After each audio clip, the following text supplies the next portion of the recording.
এখন যে মানুষগুলা আমাকে থেকে হারছো না, সে মানুষগুলাই যখন সফলতা ইনশাল্লাহ দ্বার প্রান্তে যাব, সে মানুষগুলাই সামনে প্রশংসা করবে।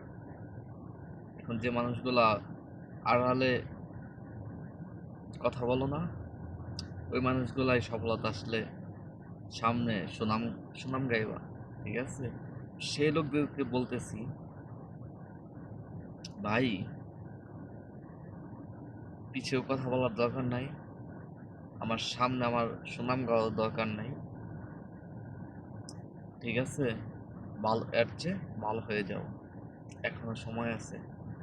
আমি জানি কে কে পিছে কথা বলো, কে সামনে কথা বলো, বাট আমি প্রকাশ করি না। তার জন্য বলতেছি ভালো হয়ে যাও। ঠিক আছে, ভালো হয়ে যাও।